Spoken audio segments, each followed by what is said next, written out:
nuestra disposición y comenzamos por el lado que a ustedes les interesa. Recuerden que yo había señalado esta propuesta didáctica de trabajar, no siguiendo este programa, luego de subir como 8 cuadras para casa.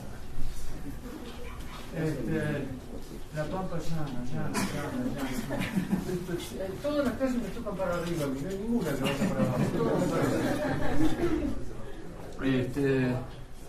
¿Alguna pregunta, alguna duda, alguna objeción, alguna queja? ¿Podemos explicarles el primer día?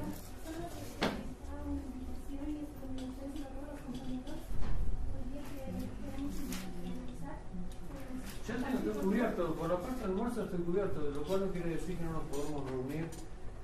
Hubo como una especie de malentendido, digamos, con las autoridades de la universidad, pero ya se ha solucionado.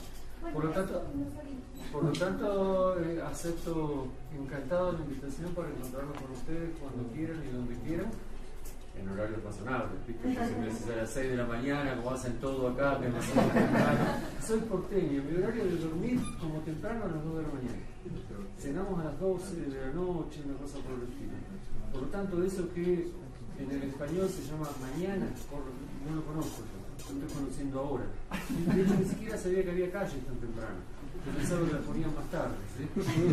Pero sería encantador, sería maravilloso que si ustedes quieren encontrarnos para charlar alguna de estas cuestiones, que siempre quiero muchas cosas en el tintero, o que llevan un proceso de elaboración. Yo entiendo que la propuesta es muy distinta a la que habitualmente tenemos, pero estaría encantado de que ustedes organicen algo, como una cerveza muy horrible. Seamos directos, digamos. Porque todo el menú está muy lindo, pero son todos juguitos, ¿viste? Y para un porteño jugo, ¿viste? Sí, ayer entonces podríamos ver más películas, no sé si hay la opción de aumentar otro día más. Eso, yo no tengo ningún inconveniente también.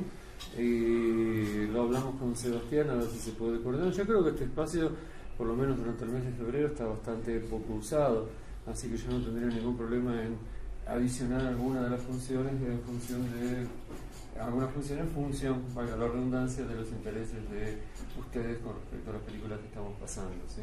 Como notarán, el desarrollo teórico que hacemos aquí es tan extensivo e intensivo que no nos da mucho tiempo de ver las películas completas.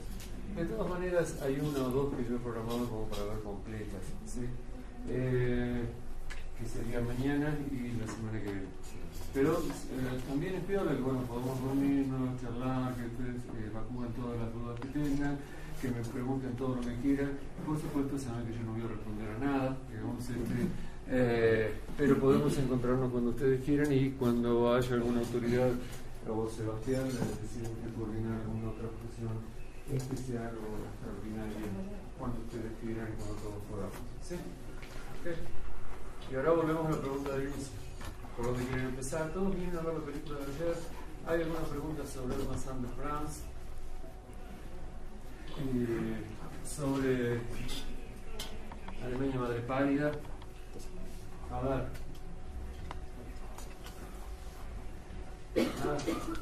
Todos, ahí todos se divirtieron con la película, se llevaron la música de recuerdo.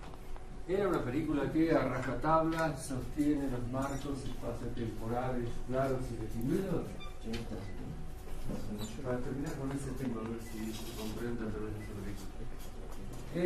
Reitero la pregunta para aquellos que estuvieron presentes. Los que estuvieron ausentes de la proyección se merecen todo nuestro repudio, todo nuestro oprobio y por lo tanto lo vamos a dejar completamente de lado en la clase de hoy. ¿Sí? Un paria avanzado. Para los que estuvieron presentes en la notable película de Elma Sanders France, reitero la pregunta porque es una pregunta que nos permitiría a nosotros poder avanzar ya sobre esta cuestión de los marcos espacios temporales claros y definidos. Reitero, la película de Elma Sanders France de las notas cumplía con esta idea de tener claramente definidos los marcos espacios temporales.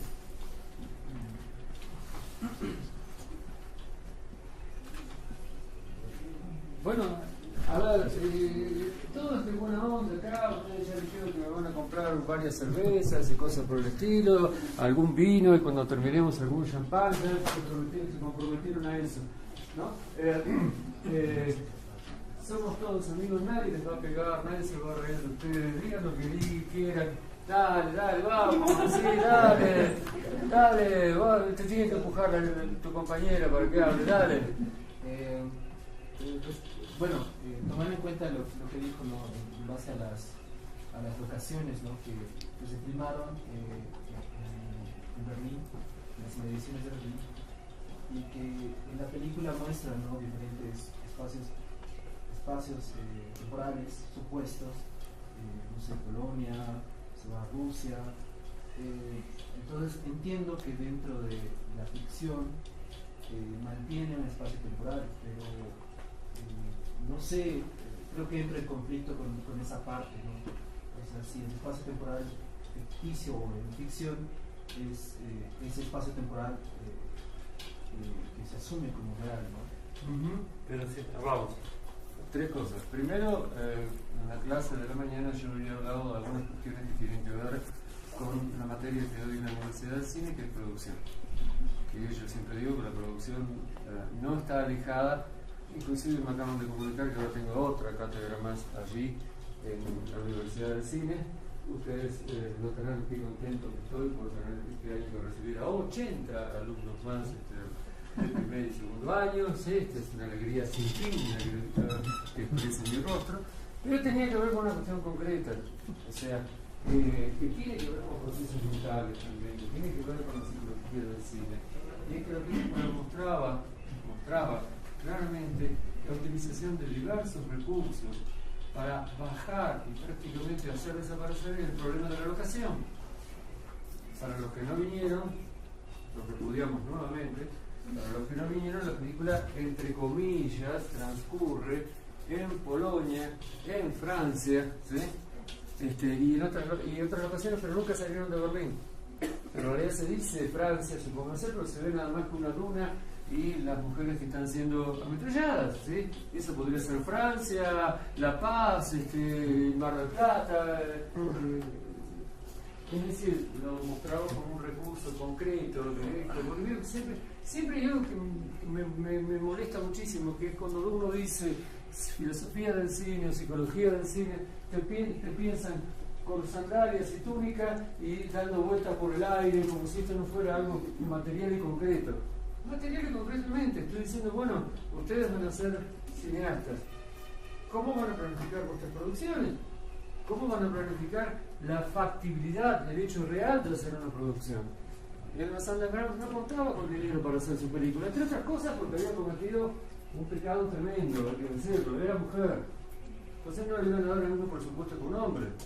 Es lógico, ella no iba a saber dirigir bien como un hombre, como las mujeres se sabe que no saben manejar. ¿Sí? Es lógico que no le dieran mucho dinero. Entonces, ante esa escasez de dinero, extremar la imaginación. El cine es un arte tan maravilloso, tan espléndido, que cuenta con tantos recursos.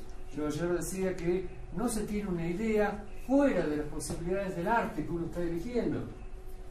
No hay una idea en general. La pregunta es, como bien planteada, ¿qué es tener una idea del cine? Y tener una idea del cine es utilizar los recursos cinematográficos, es utilizar los recursos de la puesta en imagen. Por eso yo le decía, guarda, que la puesta en escena como tal solo existe en teatro. Pero en cine tenemos otra posibilidad, que es la puesta en imagen. Y entonces una duna cualquiera se transforma en Francia. Y entonces un bar cualquiera de las periferias de Berlín se transforma en un bar de París. ¿Sí? Por la puesta en imagen. Por la puesta en imagen. Y otra de las cuestiones fundamentales que trae la película, como enorme recurso expresivo del cine, es la utilización de material de archivo. Ella no era Spielberg, por así decirlo, no podía reconstruir Berlín o Shanghái, el Imperio del Sol.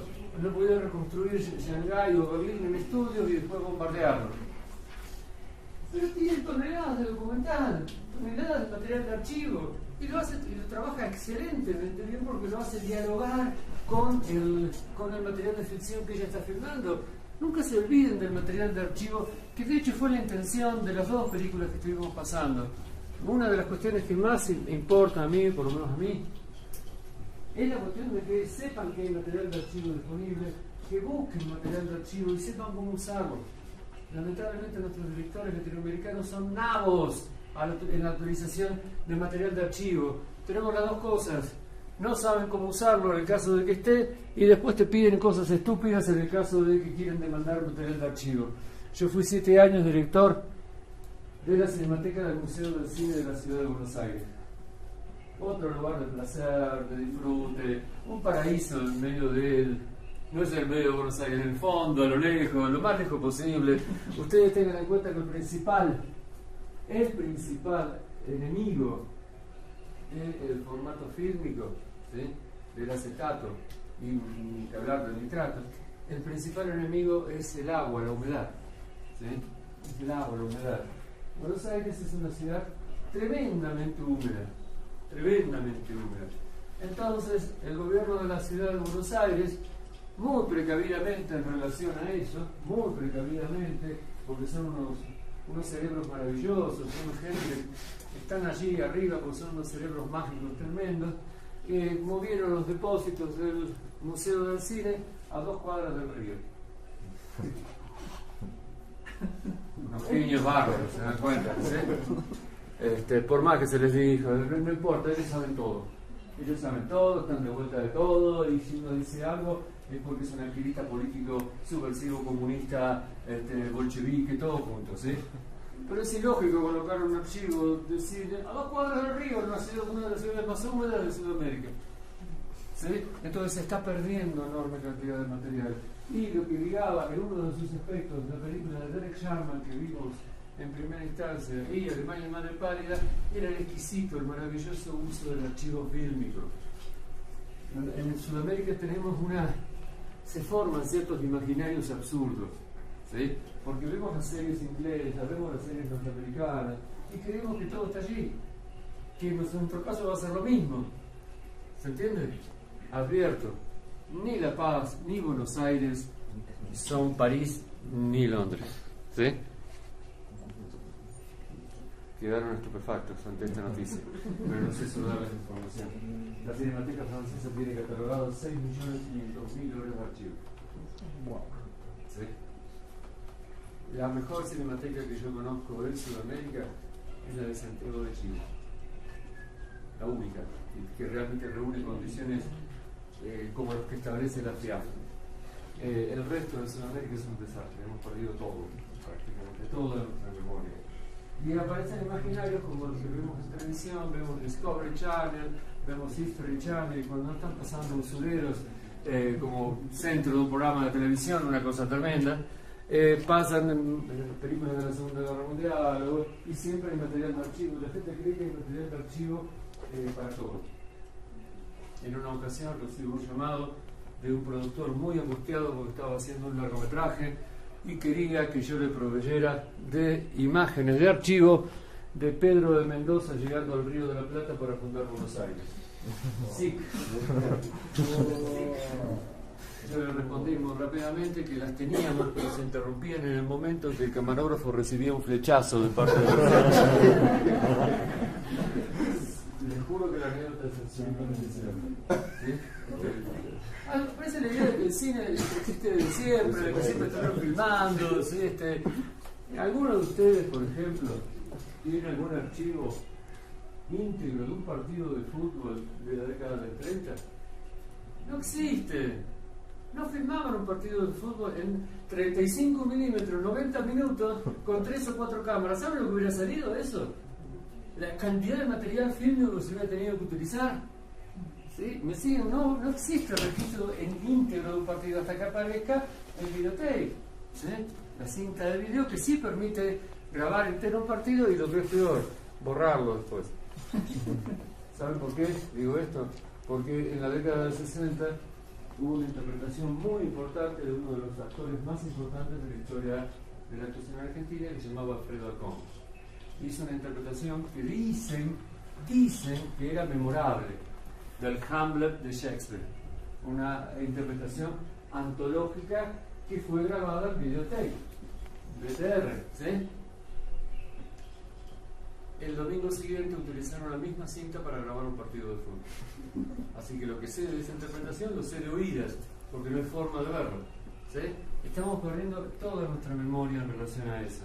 Entonces, digo, la utilización de material de archivo es uno más de los recursos cinematográficos, es uno más de los recursos que están presentes en las posibilidades de este medio tan hermoso que ustedes han elegido, que es el cine. No es un recurso que esté presente en el teatro. No tienen el recurso de utilizar material de archivo teatral, porque las actuaciones de ese momento desaparecen inmediatamente, ¿sí? Obviamente se toman ahora un registro de la actuación, pero es otra cosa, ya es otra instancia, no es algo que sea exclusivo y excluyente del marco espacio-temporal que el teatro pone en movimiento, ¿sí? Por lo tanto, la idea de pasar a Alemania y Madre Pálida era también por el hecho de que ustedes vean qué cantidad de recursos que tienen y no queda reducido siempre a... Ustedes ven lo que es la televisión. Son dos personas sentadas hablando. Plano y contraplano, plano y contraplano, plano y contraplano. ¿Sí? Es como si, no sé, tuvieran todas las posibilidades de una orquesta sinfónica y usaran un flautín. ¿Sí? Nada más que eso. Cuando tienen tantas posibilidades. Extremar la imaginación dentro de las posibilidades enormes que tiene el cine. En la segunda cuestión, que era la pregunta que yo hice recién, y que está en muy de competencia, los marcos espacio-temporales están siendo atravesados y difuminados en la película ya desde el comienzo. Porque si uno pudiera decir, y muy esquemáticamente, porque vamos a seguir avanzando sobre eso, si uno pudiera decir que se trata de un marco espacio-temporal, ¿de quién es ese marco espacio-temporal? En primera instancia de la propia directora, que va apuntando cosas, la voz en off que se escucha a lo largo de todo el film, es el de la propia directora, que no solamente marca cuestiones temporales o espaciales, sino que también se mete directamente con lo que a nosotros más nos interesa, con lo afectivo, se mete con la memoria. Toda la película es un trabajo sobre su propia memoria a partir de algunos recuerdos que ella puede ir ganando. Incluso desde el comienzo de la película se señala un hecho concreto, y ese hecho tiene que ver con que son sus recuerdos y no una memoria objetiva lo que se pone en movimiento. De hecho, el actor notable, que hace de padre, toda la película es viejo. ¿Se entiende?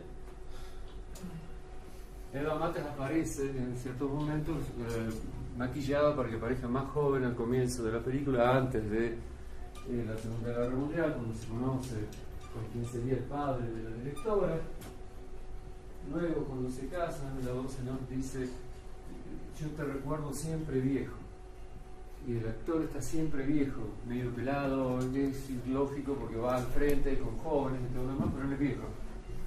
Porque no depende de un marco espacio-temporal claro y definido, sino depende de los recuerdos de ella.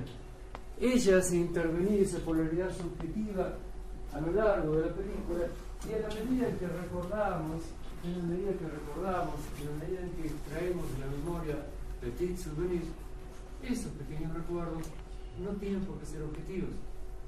¿Se entiende? A ver, no lo hagamos muy... Cuando ustedes recuerdan, ¿sí? Cuando ustedes recuerdan, pues supónganse aquel amor lejano y perdido, aquel amor otoñal que se fue como con las hojas, con el viento, ¿sí? ¿Recuerdas tú a ver a aquel muchacho bonito, tan hermoso, que te llevaba a tomar té, que tomaba té de coca, que después se tomaba un paso, todo lo demás, ¿sí? Y lo recuerdas bonito, hermoso, con sus ojitos así azules y todo lo demás, como me decías, y de golpe te lo cruzás después de varios años en una calle de La Paz, y resulta que es un gordo asqueroso, todo desgreñado, mugriento, ¿sí? ¿No les ocurre eso alguna vez? Levante la mano a aquel que diga: no, recordé perfectamente bien aquella señorita, aquel amor de mi vida, aquel muchacho. No voy a preguntar, ¿sí?, quién recuerda a aquel muchacho y todo lo demás, no, nada por el estilo, ¿sí? o aquella chica, y todo indiferente. Levante la mano a aquel que diga que me volví a cruzar con ese amor de hace unos años y era exactamente igual como yo lo recordaba. Pero exactamente igual como yo lo recordaba. ¿Nadie levanta la mano? ¿Y si está más buena, vale?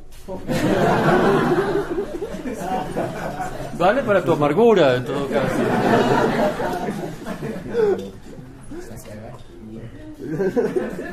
O de un modo u otro es distinto a lo que objetivamente uno podría señalar, ¿sí? Pero hagamos lo sencillo, miren. La Catedral Central de La Paz, ¿todos la vieron? ¿Sí? ¿Todos la vieron, seguro? Entonces puedo jugarme en este ejercicio y nada más que a los fines de ganarme una cerveza, un licor, lo que venga. Puedo jugarme a decir que todos tienen una imagen mental de la Catedral de La Paz. ¿Todos tienen una imagen mental? Sí. ¿Tú no? ¿Nunca pasaste por la catedral? No se cerca de la Plaza Murillo. La Plaza Murillo.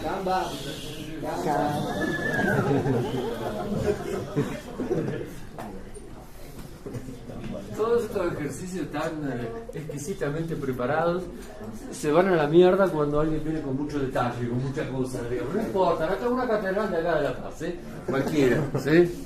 Puedo presuponer que todos tienen alguna imagen de alguna catedral. A ver, de esta iglesia que, ¿cómo se llama? Protestante que hay por acá cerca, que muy acertadamente hicieron un techo a 2 aguas debido a la cantidad de nieve que cae acá. Es importantísimo. Bueno, ¿todos la vieron esa? ¿Están todos seguros? ¿Alguien sabe la dirección? ¿Cuál es la dirección exacta? ¿Podés averiguarme? Esa. ¿Está? ¿Todos tienen una imagen de ella? ¿Todos tienen una imagen de ella? Ah, todos seguros. No me vengan ahora con cuál. La protestante que está más acá o más allá. Bueno. Todos tienen una imagen mental de ella. ¿Sí? Lo ubican en La Paz, por lo menos. ¿Sí? Pero tenemos una memoria de la imagen de nosotros. Pará. Después. Para que se entienda el ejercicio. ¿Sí? Todos tienen una imagen mental. ¿Sí? Y yo les digo ahora, en uso y abuso de mi poder extremo como docente, que saquen una hoja y la dibujen.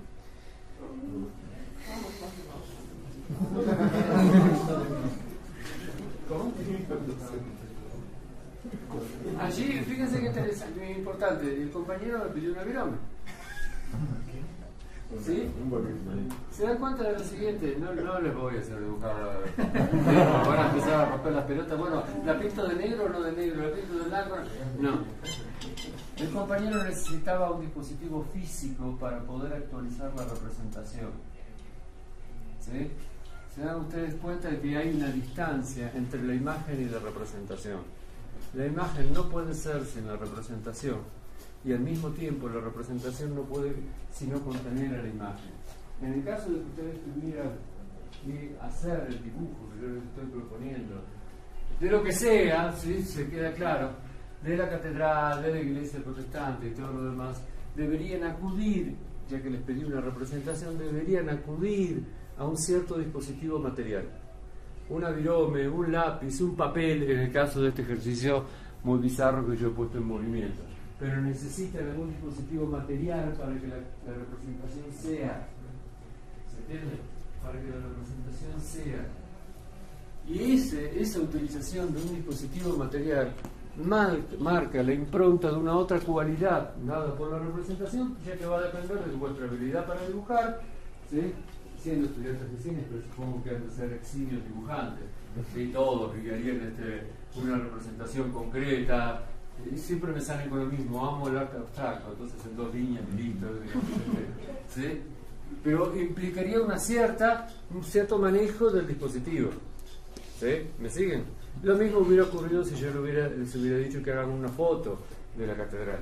Hubieran necesitado el dispositivo cámara fotográfica, celular, etcétera, etcétera, y me juego a lo que sea, a que probablemente tuviéramos 70 representaciones distintas de la misma iglesia. Porque ella va, y como es muy religiosa, fotografía del altar, aquel que es materialista dialéctico marxista y se le nota en la cara, nos fotografía nada más que la parte edilicia y así sucesivamente. ¿Sí? Pero en todos los casos ustedes necesitarían de un dispositivo, la cámara fotográfica o lo que fuera. En el caso específico de la imagen mental que ustedes tienen, no necesitaron otro dispositivo más que vuestro cerebro, lo cual es mucho decir, ¿sí? E insisto que es una apuesta arriesgada la mía, también afirmar que todos aquí disponen de cerebro. Es más fácil afirmar que todos aquí disponen de celular. Eso seguro, para hacer la foto, ¿sí? Entonces puedo plantear una tensión entre la imagen y la representación. En un film que descansara sobre los principios tradicionales, modernos de la psicología, si descansara sobre esos principios, la polaridad representacional tendería a agotar, tarea imposible, por cierto, pero tendería a agotar el costado de la imagen. ¿Se entiende? De manera tal que si el personaje sueña, delira o lo que sea, esto aparecería representado. Ustedes tienen allí dos cuestiones muy interesantes, si me lo permiten. Dos cuestiones muy interesantes. Primero, este tema de que la imagen no existe sin la representación, ni hay representación que agote el orden de la imagen.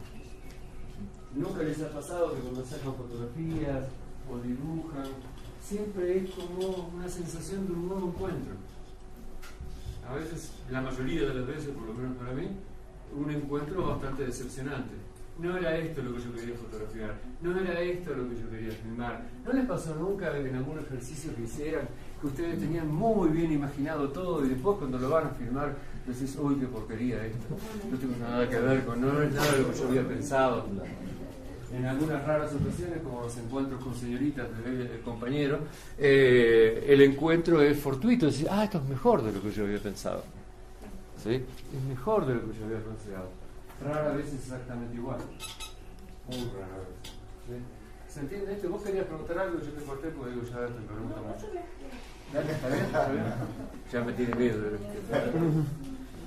Entonces, ¿cómo sería? O sea, lo que uno puede decir es que en la historia del pensamiento occidental directamente, y por supuesto esto incluye el cine, hay marcadamente una tendencia en algunos aspectos a agotar, a querer vaciar el orden de la imagen en la representación. ¿Sí? En todas las disciplinas, no solamente en el cine, pero como ustedes son todos estudiantes de cine, piénsenlo bien, hay una tendencia en lo que podemos llamar el cine orgánico a vaciar el orden de la imagen en la representación. Advierto, para que se entienda, dije la palabra tendencia. Tendencia. Lo que quiere decir es que no existe posibilidad real de vaciar la imagen en la representación. ¿Sí? Eso creo que más o menos lo mostramos la vez pasada cuando les decía que puedo pedirle a cualquiera de ustedes que vacíe toda su memoria en el lenguaje y que nos cuente toda su memoria. ¿Acabaríamos alguna vez con ese proceso? Infinito. Pero hay mucha tendencia a querer abarcar todo el orden de la memoria en la representación del recuerdo. El recuerdo es representación, mientras que la memoria es pura imagen, indefinida, amplia, sin contornos precisos, que se pierde en su borde con el cosmos mismo, con lo infinito mismo.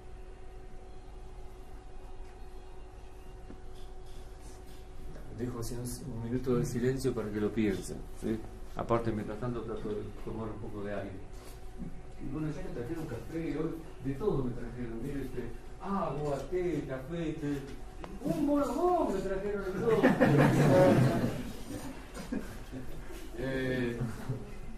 En función de que de dos factores. El primer factor, soy diabético, así que no puedo consumir azúcar, por lo tanto le voy a regalar a la señorita, a quien no le dejé dar la pregunta, un bonobón que va a tener que repartir con el resto de los compañeros. Una chupada cada uno y lo va a pasar. ¿Sí? Eso en primera instancia. ¿Sí? Ahora bien, ¿se entiende esta tensión? ¿Sí? Esta tensión no puede, a menos que, insisto, inventen la telepatía y ya no sea necesario dar estas clases de cine, lo cual sería fabuloso para todos ustedes. Pero también tenemos el riesgo de que apenas se invente la telepatía, va a aparecer alguna compañía que la va a privatizar y nos van a cobrar por pensar y cosas por el estilo, cosas que no veo muy lejanas.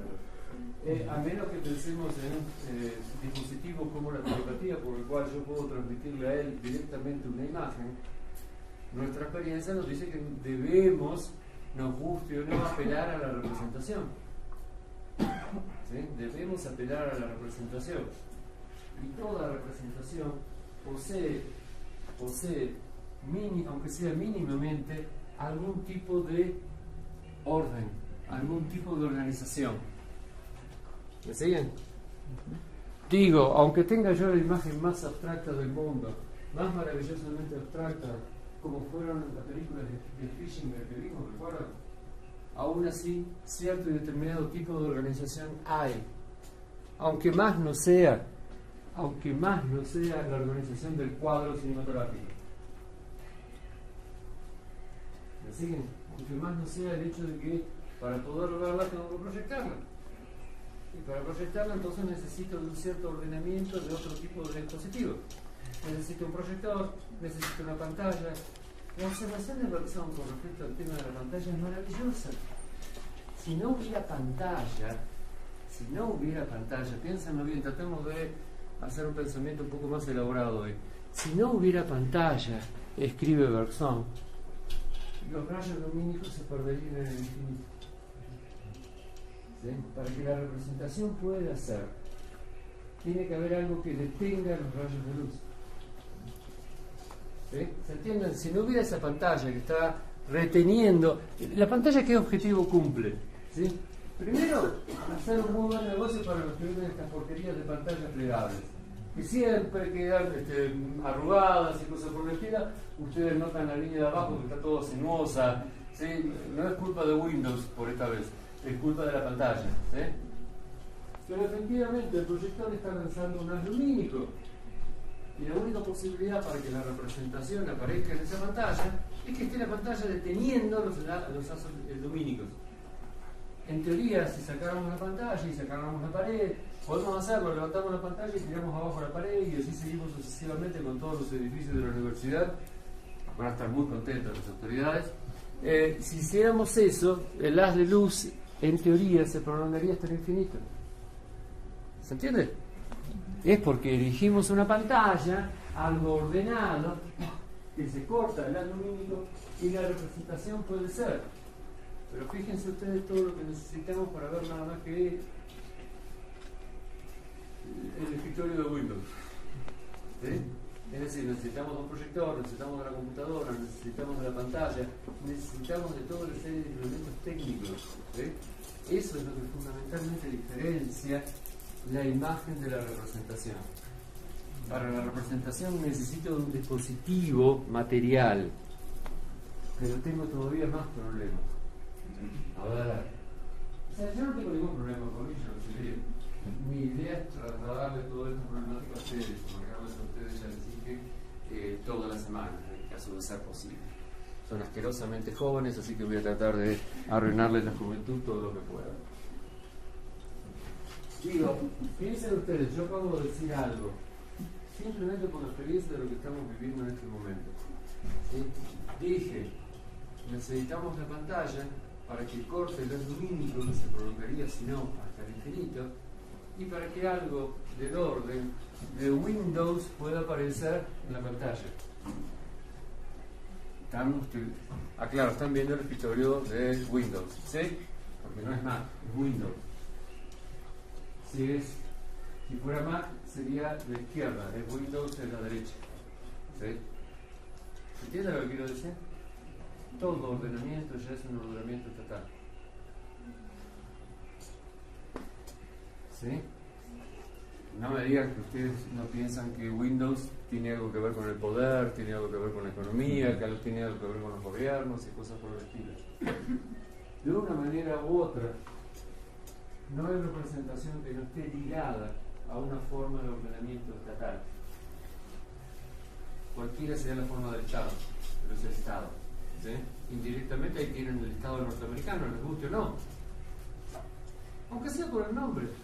¿Cómo se llama este programa de porquería? Que se cuelga cada 2x3 y que tiene 6.000 problemas. Windows. ¿Qué quiere decir? ¿Qué es como Windows? ¿Qué es? ¿Una palabra abstracta? No. ¿Qué palabra es?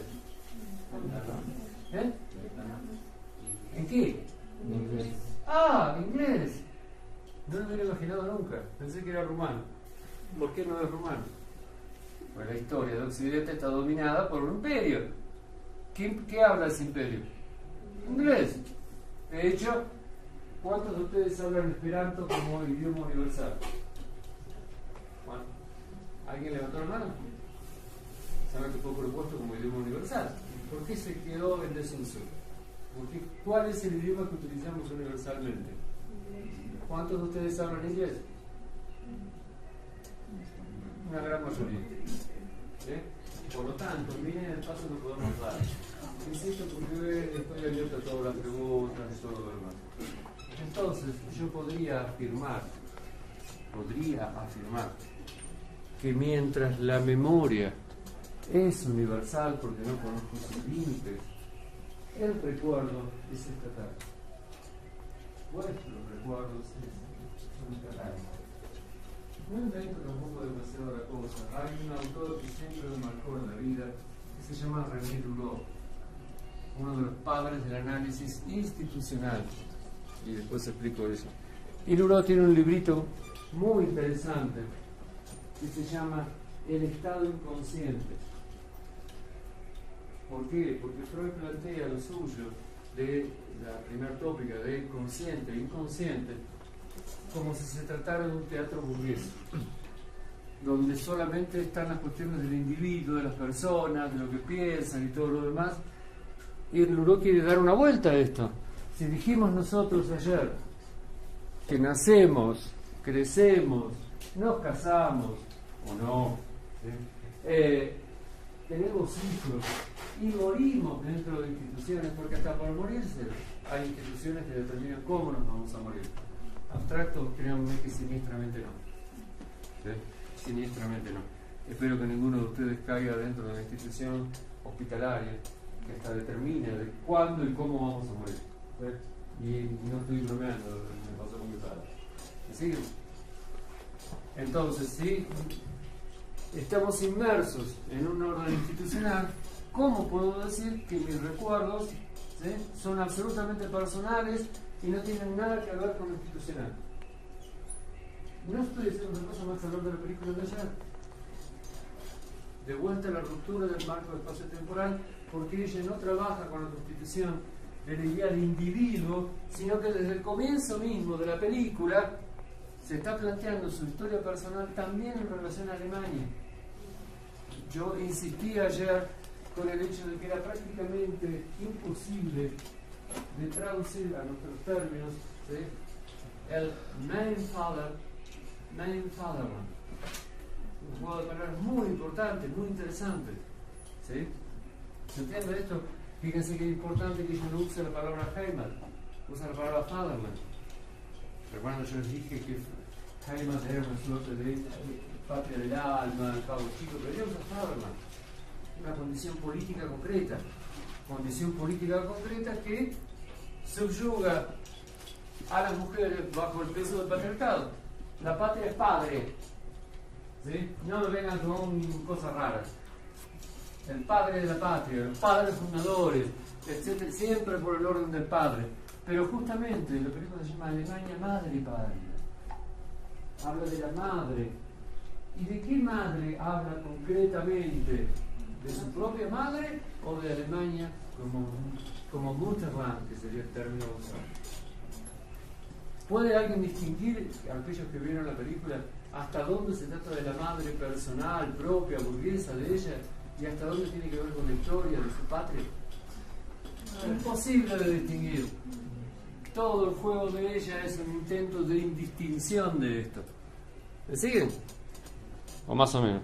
Pueden preguntar, hoy que tengo café, té, todo junto, pueden preguntar lo que sea. Hoy es un lujo, bárbaro. encima me vengo desayunado. Sabía esto que se muerto de hambre. Siempre lo mismo, ¿veo? Es Dios da pan que no tiene dientes. Por lo tanto, vuelvo a la pregunta. Los marcos espacio-temporales de Alemania, Madre Pálida, película de 1980 de Elma Sander-Brahms. Los marcos espacio-temporales son claros y definidos. Dependen de la objetividad del espacio, de la objetividad de la historia. Son claros y definidos. Después de una hora de estar hablando, se guardan digan sí o no, pero digan algo. ¿Son claros y definidos?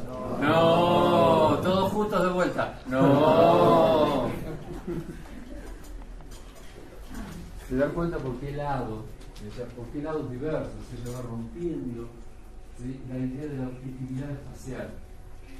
Una escena maravillosa de la película trabaja con la idea de representación de sus propios padres en un baile totalmente abstracto, donde no hay sala de baile ni nada, hay una bandera y bailando sin música.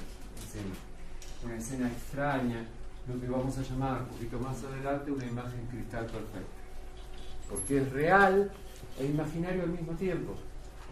Es las dos cosas que conviven en la misma toma. Piénsenlo bien.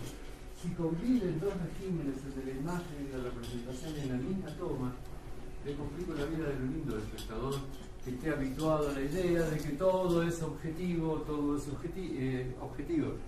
Objetivo y subjetivo se confunden en la misma toma. Están presentes en la misma toma. Ustedes tienen memoria abierta y se conecta con lo abierto en el sentido del corazón, por aquellos que no poseen límites y al mismo tiempo tienen recuerdos, y los recuerdos ya son estatales, ya están determinados por el Estado, están determinados por el marco estatal que les tocó vivir, es decir, por lo que ayer llamábamos imagen de pensamiento. ¿Sí? Vamos a ver una película. Vamos a ver un fragmento de una película. Sí, dice, por favor, así se cae un rato. A ver qué. ¿En el film abstracto o vamos a